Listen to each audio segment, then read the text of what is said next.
Shalom, shalom sa ang pinagpalang araw sa ating lahat, mga kapatid. Narito na naman tayo ngayon sa ating Preaching in the Wilderness series kung saan binabasa natin ang Ebanghelyo ng Panginoon na binasa sa lahat mga Katolikong simbahan. At ang background ko po ay ang harapan ng simbahan ng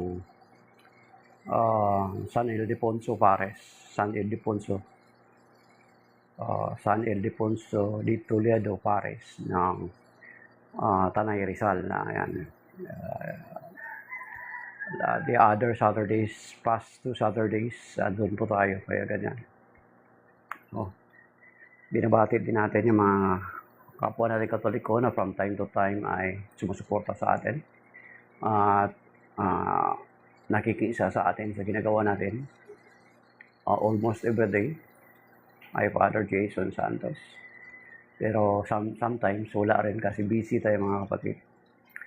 So ang ginagawa natin ay binabasa natin ang Ebanghelyo at pinagninilayan, and then at the same time tumatalakay din tayo ng patungkol sa ating pananampalatayang Katoliko. At kung may mga katanungan, sinasagot din natin kung kaya natin sagutin. Pag hindi naman natin kaya, pwede naman natin i-refer or ipaabot sa mas sigit na nakakaalam patungkol sa ating pananampalataya. So yan mga kapatid. Tinaangkin natin ang sinasabi ng Panginoon na in 2 Corinthians chapter 10 verses 4 to 5, the weapon of our warfare, the weapons of our battle are not of flesh, but are enormously powerful, capable of destroying fortresses. We destroy arguments and every pretension raising itself against the knowledge of God, and take every thought captive in obedience to Christ. So yan mga kapatid, shalom. At isang ligtas na araw ng Huwebes sa ating lahat. Malusog na pangatawan, magiging balanse at maayos ang ating kalusugan. At sinasamo natin na samahan nawa tayo ng Panginoon sa araw-araw ng ating buhay, lalo na sa araw na ito. Amen. So, the Gospel of the day is taken from the Gospel according to St. Luke chapter 11, verses 47 to 54. Glory to you, Lord.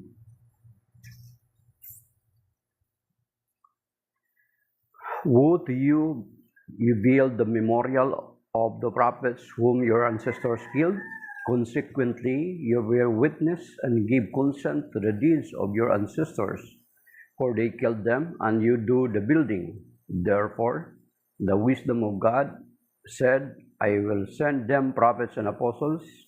Some of them they will kill and persecute, in order that this generation might be charged with the blood of all the prophets shed since the foundation of the world, from the blood of Abel to the blood of Zechariah, who died between the altar and the temple buildings. Yes, I tell you, this generation will be charged with their blood. Woe to you, scholars of the law! You have taken away the key of knowledge. You yourselves did not enter, and you stopped those trying to enter. When he left, the scribes and Pharisees began to act with hostility toward him and to interrogate him about many things, for they were plotting to catch him at something he might say. The Gospel of the Lord. Praise to you, Lord Jesus Christ. Ayan. So, continuation pa rin siya ng Gospel kahapon na ang Panginoong Kristo ay tinutuligsa niya or pinagwiwikaan niya ng masakit ang mga eskriba at mga pariseo dahilan sa kanilang mga kapalaluan, dahilan sa kanilang korupsyon, dahilan sa kanilang pagkagahaman, dahilan sa kanilang mga pagkakasala. At makikita natin na hindi pinapalampas ng Panginoon despite they are leader sila ng mga Diyos, scholars of the law. Ibig sabihin mga scholars of the law, sila yung interpreter ng mga Pentateuch or ng Torah, ng mga sinulat ni Moses. At makikita natin na sinasabi ng Panginoon yung patungkol sa mga propeta na kanilang ipinapatay. At makikita natin na nagsugo ang Panginoon, nagsugo ang Diyos na maraming propeta, pero hindi nila tinatanggap sapagkat nagiging discomfort sa kanila. Kasi salungat ito doon sa kanilang mga gawi. Ayaw nila na pagsasabihan sila instead na tanggapin nila at magpakababa, di ba? Parang katulad nung sa nakwento natin nung nakalipas na araw sa bayan ng Nineveh, hindi nila tinuligsa or pinapatay si Jonah nung nangaral si Jonah sa Nineveh. Tinanggap ng hari. Unlike nung kay Jeremiah, kung babasahin natin kay Jeremiah, na si Jeremiah ay hinulog nila sa balon, sa maburak na balon. So dahilan sa hindi nila matanggap yung sinasabi ni Jeremiah na ang akala nila ay si Jeremiah ay nagbibiro lamang, si Jeremiah ay gumagawa-gawa lamang ng kwento, mga kapatid. Okay? So makikita natin yun, yung pattern, o si Elijah, di ba? Si Elijah, ang hari mismo, ang na umuusig sa kanya dahilan nakapangasawa siya ng asawa na masama, si Jezebel. And many other prophets na hindi nila tinatanggap, mga kapatid. So, makita din natin dito na sabi dito, mga kapatid, may sinabi dito ang Panginoon na gusto ko ring tingnan natin. Consequently, verse 49, therefore the wisdom of God said, I will send to them prophets and apostles. Some of them they will kill and persecute. Yan, mga kapatid. Nagpadala ang Panginoon ng mga propeta at mga apostol. At yun nga, makikita din natin that even our Lord Jesus Christ ay isinugo din para sa kanila, para sa kanilang kaligtasan. Kasi kung tingnan natin, dito sa sinasabi ng I will send you prophets and apostles. So titingnan natin, actually, ang tumutukoy ito sa mga major prophets, sina Jeremiah, Ezekiel, Daniel, yan, si Isaiah, yan. And then, yung mga minor prophets, yung 12 minor prophets, sila yun. Pero makikita natin na kung mapapansin natin na gusto kong itingnan natin, mga kapatid, yung Deuteronomy chapter 18 verse 15 to 18, may sinasabi doon na meron namang sinasabi doon may susuguin siya. Pero ang ginamit doon na term ay singular, hindi prophets. Ito prophets to daming mga propeta ang sinugo. Doon sa Deuteronomy chapter 18 verse 15 to 18, sinasabi doon na from among you, God, from among your kindred. Ito basahin natin, mga kapatid. Gusto ko lang isingit yun kasi para baka sabihin natin, kabilang dito sa verse 49 na ito sa Luke 11:49 ang Panginoon Kristo. Meron ditong binanggit. Sabi dito, verse 15, Deuteronomy chapter 18, verse 15. A prophet like me, singular. Sabi ni Moses sa salita dito, will the Lord your God raise up for you from among your own kinsmen, to him you shall listen. This is exactly what you requested of the Lord your God at Horeb on the day of the assembly, when you said, let us not again hear the voice of the Lord our God, nor see his great fire anymore, lest we die. And the Lord said to me, this was well said. I will raise up for them a prophet, yan, singular, like you from among their kinsmen, and will put my words into his mouth. He shall tell them all that I command him. Yan. If any man will not listen to my words which he speaks in my name, I myself will make him answer for it. Yan, siningit lang natin yun para makita natin na it was iba yung sinasabi sa Luke 11:49. Hey, sandali. So yun mga kapatid. Okay, balikan natin. So nagsugo ang Panginoon ng mga propeta na patuloy na magsalita sa kanila, ngunit hindi nila tinatanggap. Hindi nila kinikilala. So, kung titingnan natin, buti pa yung Nineveh na hindi naman sakop ng bayang Israel. Pero nung nagpadala ang Diyos ng propeta, ay tinanggap nila na ito'y galing sa Diyos at nagsisi sila sa kanilang mga kasalanan. Pero sila, ang ginagawa nila, pinapatay nila ang mga propeta, mga kapatid. So that is why sa ating simbahan, sa atin sa Catholic Church, mga kapatid, ang simbahan, kapag may mga nangyayari sa bansa, ay hindi pwede na mananahimik ang ating simbahan, mga kapatid. That is why sa atin sa simbahan ay kapag merong mga katiwalian or mga hindi kaaya-ayang mga pangyayari or mga bagay-bagay na nangyayari sa ating bansa, ay mananahimik lang ang simbahan. Di ba? Hindi yung sasabihin ng simbahan, separation of church and state. Hindi ganon, mga kapatid. Sapagkat ang miyembro ng simbahan ay miyembro din ng Estado. Kabilang din sa Estado, that is why the church ay magsasalita kapag nakikita niya na ang ating bansa ay ang mga leader ng ating bansa ay gumagawa ng kalikuan. Ay, God bless you. Good morning, contemplative soul. Good morning. God bless. That is why hindi na nahimik, mga kapatid. Iyang bilang ang parte na yan kapag may mga katiwalian na whether kung sino man politiko yan. That is why ang simbahan, dinidetach niya yung sarili niya sa mga politiko.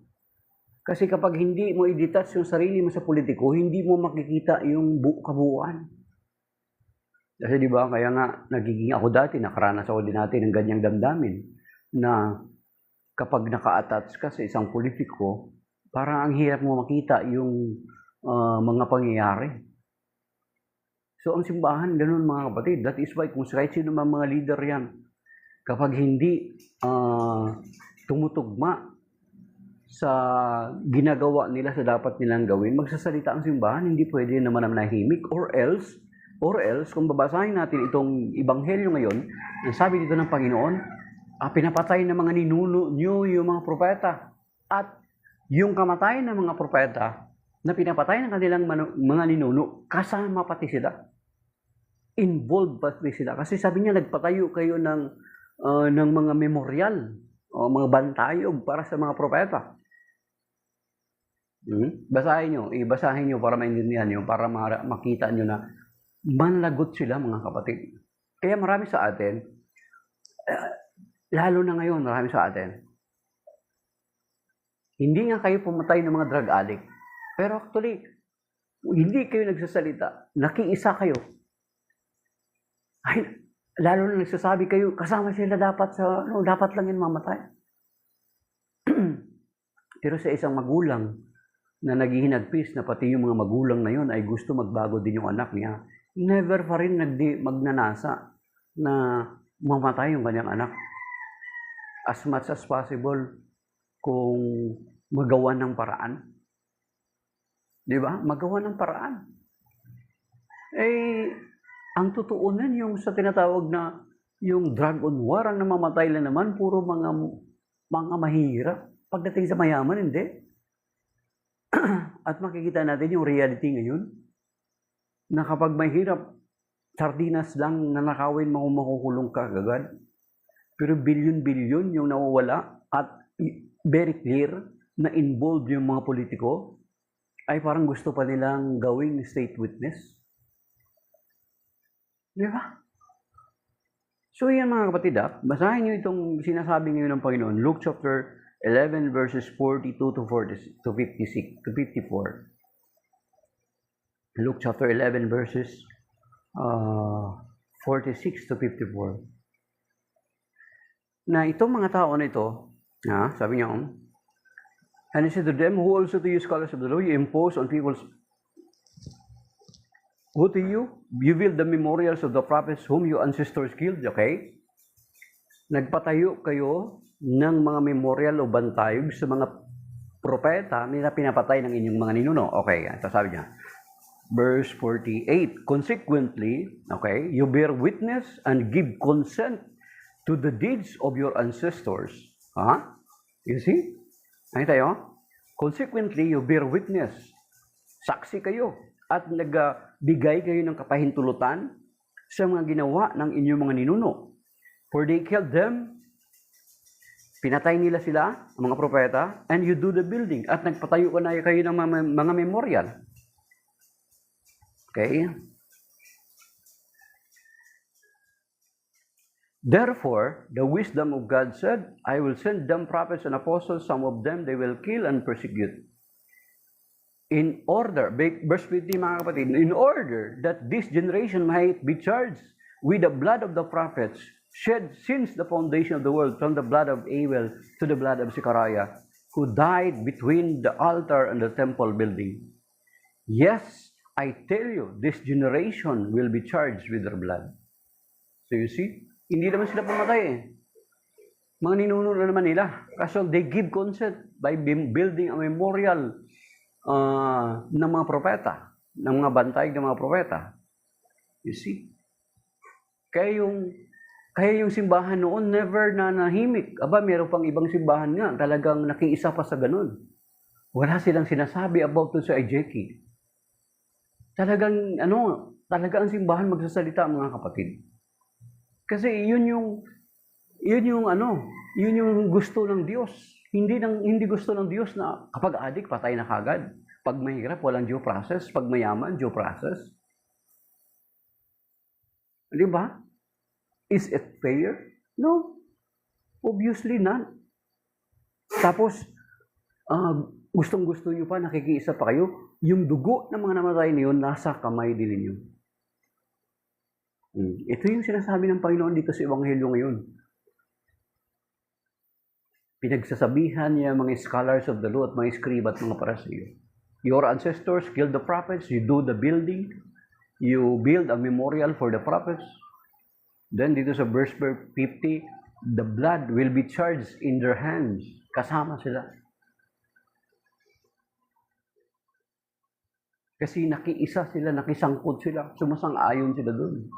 Kaya lahat ng mga sumasang-ayon doon sa Ejeki na yon, sa pro-Ejeki na yon, mga pro-Ejeki, bagamat hindi kayong pumatay, but nanahimik kayo, wala kayo sinasabi, yung dugo ng mga namatay ay nasa inyong mga kamay, mga kapatid. Okay? Yun ba ay gusto ng Diyos? No. Obvious. Very clear ang sinasabi niya doon pa lang sa Old Testament. Sa Ezekiel chapter 33, verse 11. Hindi gusto ng Diyos na ang tao ay mamatay sa kanyang kasalanan. Ang nais pa nga niya, sila ay magbagong buhay, mga kapatid. At pagdating dito sa 1 Timothy chapter 2, verse 4 to 5, di ba? 2, 3, and 4. Ang nakalagay dito, kalooban ng Diyos na ang lahat ay makaalam ng katotohanan at maligtas. Ang lahat, tekno. Tayo nga, binibigyan pa ng Panginoon ng pagkakataon, di ba? Nabanggit na rin natin ito ng kalipas na araw. Tayo nga, binibigyan pa tayo ng Panginoon ng pagkakataon. Kung bakit until now, hindi niya pa tinutupad yung kanyang final coming, sa kanyang final coming, yung judgment. It is because God is giving us a chance. Kung tayo, binibigyan ng Diyos ng pagkakataon, can we not give a chance also to those people na nagkakasala?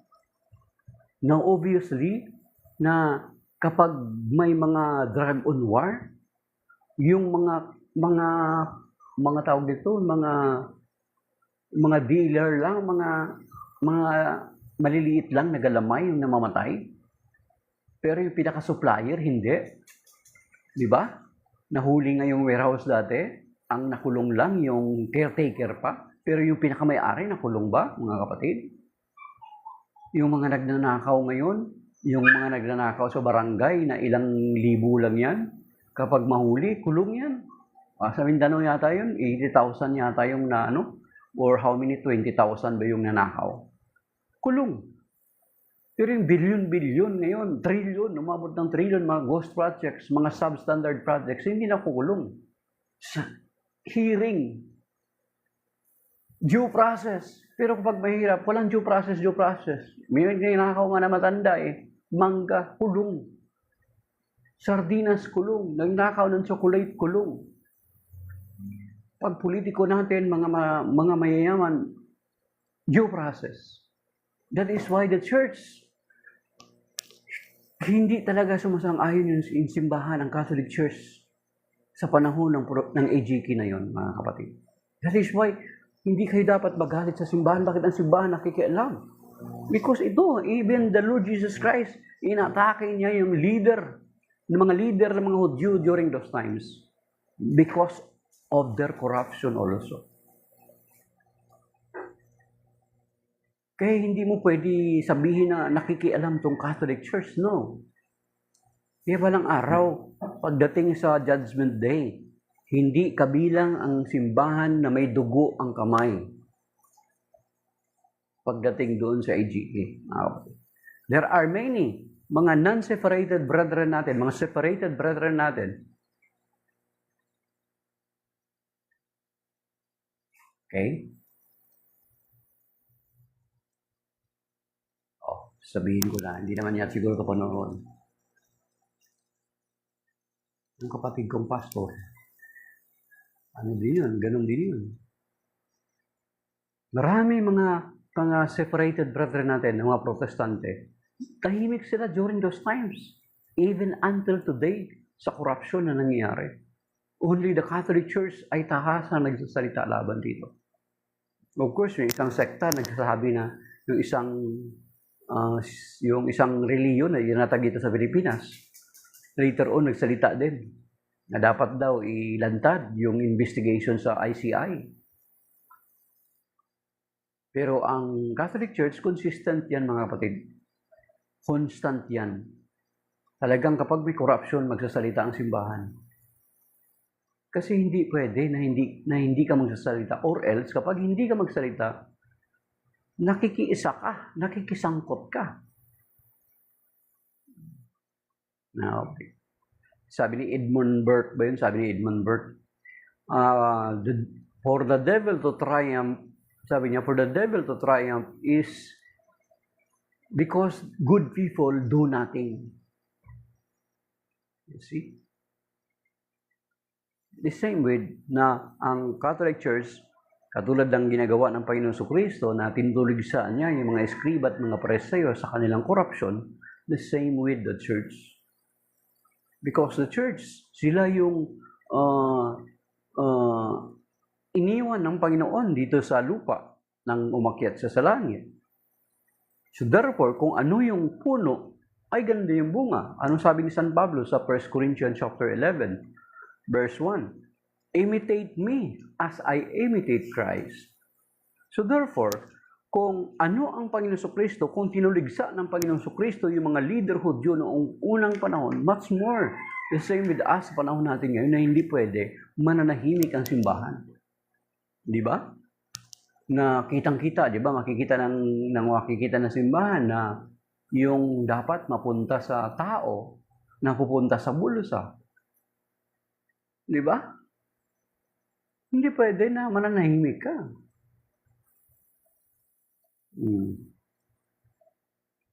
That is why, di ba, si Saint John the Baptist, saan ba siya namatay? It is because tinuligsa niya rin yung katiwalian, yung immorality ni Herodes. Although si Herodes, bagamat nasasaktan siya, yet gustong-gusto niya pakinggan si Juan. Pero ang masyadong affected si Herodias sapagkat birin mo, pinagsasabihan siya. Natural kapag hiwalayan siya ni Herodes, ano mangyayari sa kanya? Di ba? Mawalan siya ng mga karangyaan sa buhay. Okay? O, basahin niyo si Herodes. Hindi naman, kahit na sasaktan sa kay Juan, gusto niya makinig kay Juan. Even to our Lord Jesus Christ. Gusto niya makita. See, mga kapatid? Okay.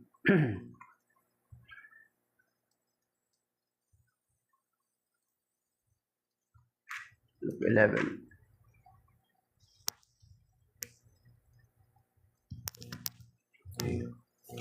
So yun ang pinaka-primary reason why our Lord Jesus, why the church, the Catholic Church especially, ay nagsasalita. Kung makikita nyo, halos lahat ng mga sekta, never sila na magsasalita. Kahit yung mga pastor, meron ba kayo? Ilan? Siguro may-ari magsasalita. Okay? Okay.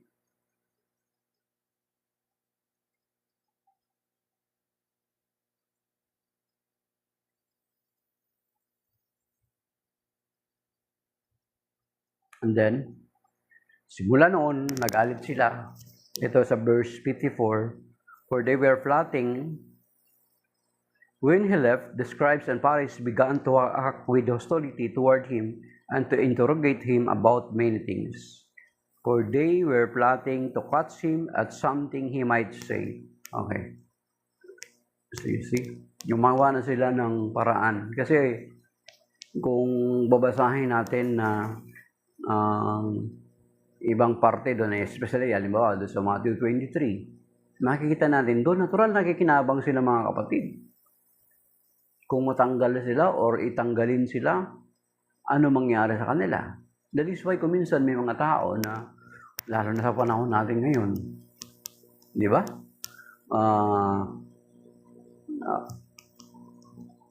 Pag nagkaroon ng mga witnesses against them, anong mangyayari? Kung minsan kawawa yung mga witness. Di ba?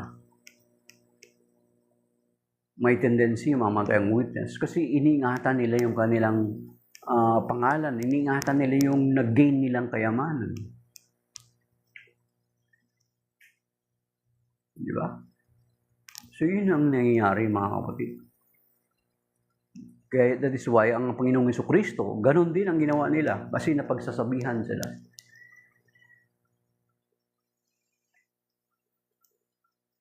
Kaya nga yung kahapon, sabi natin, because these people ay actually hindi, kumbaga parang ito nga, yung hypocrisy yung ginagawa nila. Nagpapakita sila that they are religious, but actually, they are not.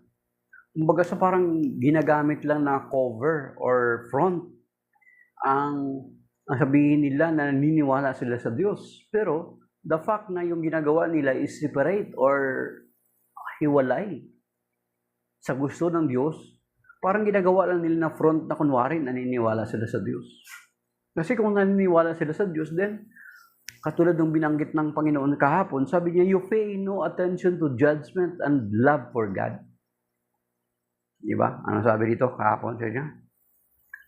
Sabi niya, ito dito sa Luke 11:42. So, kasi continuation na naman ito mga kapatid. Kaya balikan natin yung verse 42 kahapon. Woe to you Pharisees, you pay tithes of mint and of rue, and of every garden herb, but you pay no attention to judgment and to love for God. Yung hindi ninyo binibigyang halaga yung kahatulan at ang pag-ibig sa Diyos. Basta ang kanila yung gain nila. You pay no attention to judgment. We pay no attention to judgment. Akala natin yung buhay natin dito lang sa lupa. Then, pag mamatay tayo, wala na. Diba? Parang ganun ang nakikita natin ngayon mga kapatid eh. Yung mga tao tila baga namumuhay na parang ngayon ang buhay ay ngayon lang. Wala nang kasunod. Pag namatay ka, mabubulok ka, and then kainin ka ng uod, magiging abuno ka sa lupa, etc. Diba? It seems to be like that. But the reality is not, mga kapatid. Because mismo, ang Panginoon Jesucristo ay nagpapatotoo na there is life after this, there is judgment. Diba? Mismo ang Panginoon nagpapatotoo. Kaya nga kung titingnan natin yung mga skeptic, mga agnostic, or mga atheist, they cannot deny that our Lord Jesus Christ existed. Since the Lord Jesus Christ existed, ibig sabihin, hindi rin nila ma-deny ang mga sinabi ng Panginoon that was recorded in the Scripture, sa banal na kasulatan. At ang sinasabi ng Panginoon na aalis siya, John chapter 14, ngunit babalik siya. At sa kanyang pagbabalik ay binanggit na rin natin kahapon, magkaroon ng paghuhukom. Ang paghuhukom na ito ay sinasabi niya doon sa Matthew 25 na katulad ng pastol, paghiwa-hiwalayin ng Panginoon ang mga tupa sa mga kambing, ang mga tupa sa kanan at ang mga kambing sa kaliwa, mga kapatid. At sinasabi pa sa 2 Corinthians chapter 5 verse 10 na lahat tayo ay harap sa hukuman ng Panginoon at tatanggap ng kaukulang ganti sa ating ginawa, mabuti man o masama. So therefore, ang buhay natin, mga kapatid, ay hindi magtatapos na kapag namatay ka na. Kaya nga, itong sinasabi na isa sa mga paborito ko na passage sa banal na kasulatan, itong andito mga kapatid sa mga ngaral chapter 12. Okay? Buksan natin mga kapatid sa mga ngaral chapter 12. Ang nakalagay dito mga kapatid. Okay? Ano sabi dito? Mga ngaral chapter 12 dito. Verse 1. Alalahanin mo ang lumikha sa iyo sa panahon ng iyong kabataan, bago dumating ang mga araw at taon na puno ng kaguluhan. Panahong hindi mo na madama ang tamis ng mabuhay. Alalahanin mo ang Diyos bago magkubli ang sikat ng araw, bago magdilim ang buwan at mga bituin, bago kalambungan na makapal at madilim na ulap. Verse 3, alalahanin mo siya bago humina ang iyong katawan, bago manghina ang iyong mga bisig, bago mawala ang lakas ng iyong mga tuhod. Alalahanin mo siya bago mabungi ang iyong mga ngipin, bago lumabo ang iyong mga mata. Alalahanin mo nga siya bago ka mawala ng pandinig, na halos di mo marinig ang ingay ng gilingan, ang huni ng mga ibon at ang himig ng awitin. Alalahanin mo siya bago dumating ang panahon na katatakutan mong umakyat sa itaas, bago dumating ang panahon na hindi ka na makalakad na mag-isa, bago pumuti ang iyong buhok at lipasan ng pagnanasang sumiping sa minamahal. Darating ang araw na tayo lilipat sa palagian nating tahanan at makikitang naglisaw sa lansangan ang mga nananangis. Darating ang araw na malalagot ang tanikalang pilak na nagdadala sa ilawang ginto. Babagsak ito at madudurog. Darating din ang araw na malalagot ang tali ng timba at ito'y babagsak at masisira. Verse 7 mga kapatid. Alalahanin mo siya bago manumbalik sa lupa ang ating katawang lupa at ang ating espiritu ay magbalik sa Diyos na may bigay nito. So you see, mga kapatid, ibig sabihin, kung titingnan mo ito from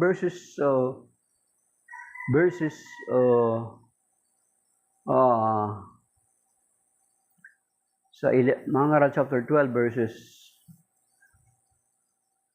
6, sabi nito,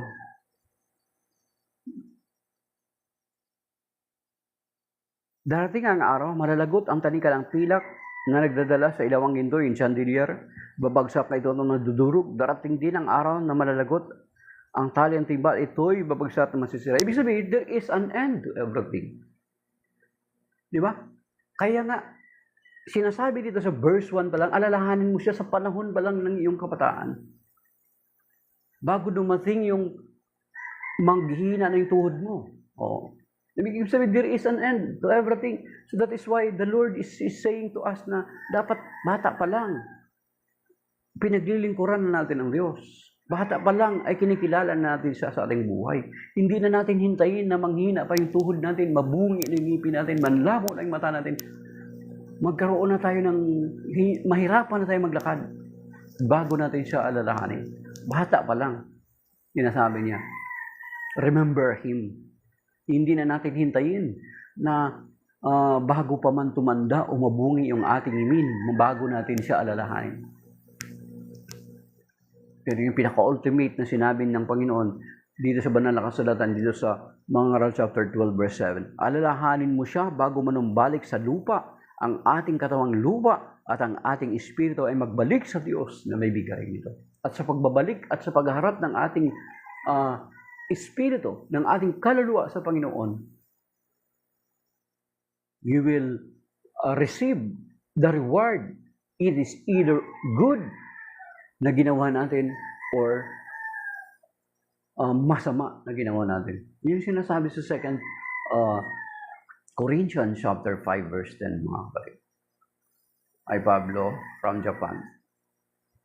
So that is why hindi tayo mamumuhay na para bagang wala ang Diyos.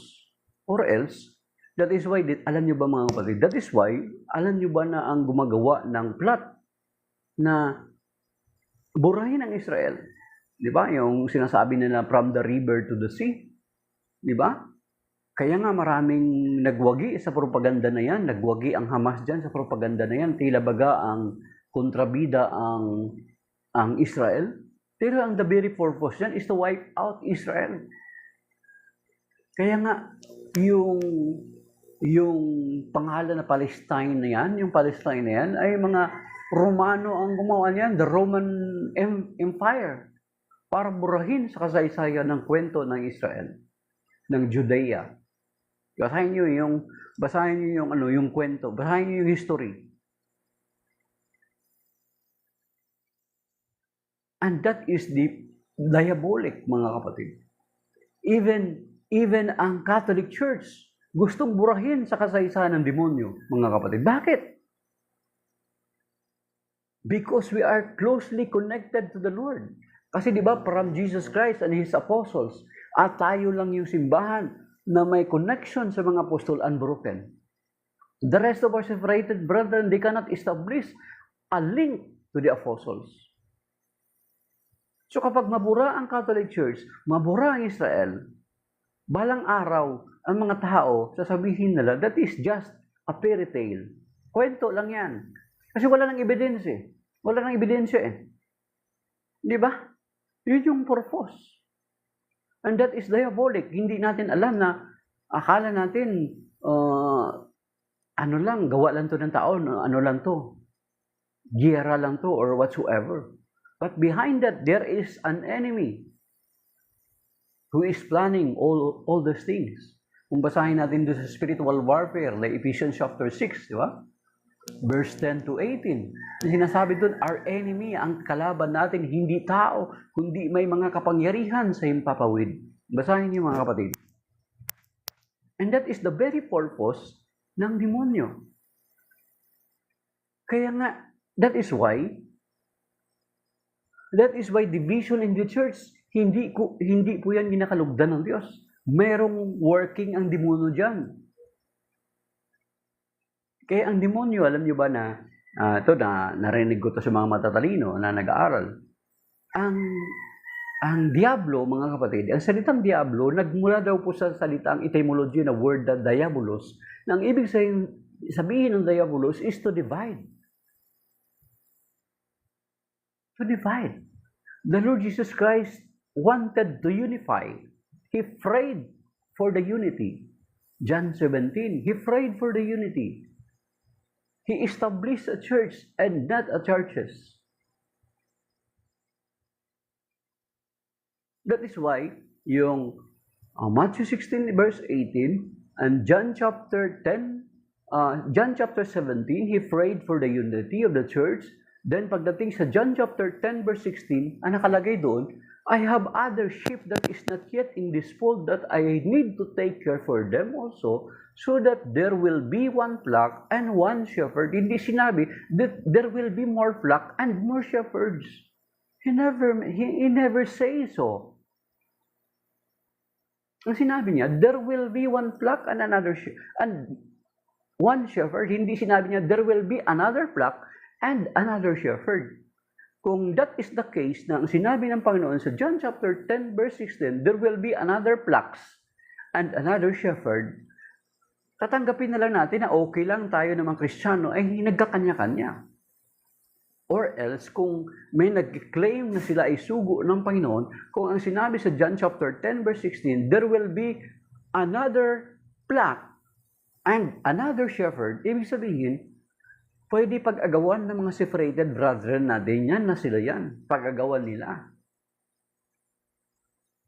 Kung sino sila, winner take all, baga. Pero sinabi ng Panginoon sa John chapter 10 verse 16, there will be one flock and one shepherd. Hindi sinabi na there will be another flock and another shepherd. So therefore, yung flock niya na inintrust niya kay San Pedro sa John 21:15 to 19, yun yung flock na nanatili from the first century until now. Hindi na po nagkaroon pa. That is why hindi kalooban ng Diyos itong nangyayari sa atin ngayon, mga kapatid. Na nakapagbasa ng Bible, magtatayo na ng sariling sekta. Diba? That is not the will of the Lord. Tingnan nyo ngayon, kung papaano, kaya nga yung diabolos to divide. Yan yung sinasabi sa John chapter 10, verse 10. The thief cometh to steal and to destroy. Destroy, sirain. Gusto niya sirain ang Christendom. Gusto niya sirain ang body of Christ. Gusto niya sirain ang iglesia ng Panginoon. But alam naman natin na hindi niya masisira since the beginning of time because the Lord Jesus Christ has promised. Because Jesus Christ has promised. Thou art Peter, Matthew 16 verse 19, thou art Peter, and upon this rock I will build my church, that even the gates of the netherworld shall not prevail against you. And then, pinanangako din siya, nasabi doon sa Matthew chapter 28 verse 20, I will be with you till the end of time. So therefore, the church cannot be apostatized nor be destroyed. Because God has promised. That is why ang demonyo ang gumagawa nito, mga kapatid. Kaya nga, mismo ang Panginoon na rin ang nagsabi, ang mismo na rin ang banal na kasulatan na rin nagsabi, na iwasan natin ang mga gumagawa o rumilikha ng pagkakampi-kampi at pagkabahabahagi. Romans chapter 16, verse 16 to 17. At yan isa sa mga sinabi, or dalawa sa mga sinabi doon sa Galatians chapter 5, 19 to 20, yung pagkakampi-kampi at pagkabahabahagi, yung nagkikreate ng pagkakampi-kampi at pagkabahabahagi, ay dalawa sa mga binabalaan ng banal na kasulatan na hindi tatanggapin sa kaharian ng langit. Bakit? Because that is diabolic, that is diabolos. Creating division is not of God. And that is diabolos, to divide. Bakit? To divide. Divide and conquer. That is the technique of the devil. Remember that. So maybe that is by now, mga kapatid, nag-alarm na. Nawa, sumahan tayo ng Panginoon sa araw na ito. Gabayan tayo at tubayan. Iligtas tayo. And God bless. May God bless you all. Yung 342 likes na yan. Yung mga nag-tap ng screen, mga nag-likes, may isang nag-share. At yung hindi man nag-tap ng screen yet, they are considering to join with us. Pagpalain naman tayo samahan ng Panginoon sa araw na ito. God bless you, Mark Anthony. At yung pamilya, iligtas naman tayo ng Panginoon sa mga bagyo, mga kalamidad, mga lindol. Spare naman tayo ng Panginoon sa mga lindol. Iligtas tayo ng big one. Iligtas naman tayo ng Panginoon. Iligtas na tayo sa mabigat mga pagsubok, mga malulubang karamdaman, kasama ng ating mahal sa buhay at mga ari-arian. At kasama ng ating mga kabuhayan, mga kapatid. At pagpalain niya rin tayo sa araw na ito. Samahan tayo sa ating mga gawain. Kasama ng ating mga kaibigan at mga taong malalapit sa atin. Nawa, panalangin natin na magiging maayos ang weather ngayong Sabado-Linggo kasi meron kaming seminar na gaganapin sa aming parokya. At ganoon din sa nawa magiging maayos din ang panahon sa November 7 and 9. Andun kami sa Baguio for the National Convention. Yun lamang mga kapatid. Shalom and God bless sa lahat na nag-follow, nag-share, nag-like, at saka nag-tap ng screen at saka yung nag-send ng gifts. In Jesus' name, Amen. We pray. Signing off, my dear brothers and sisters. Hi, Brother Romeo. Bye-bye na. Thank you. God bless, Dave.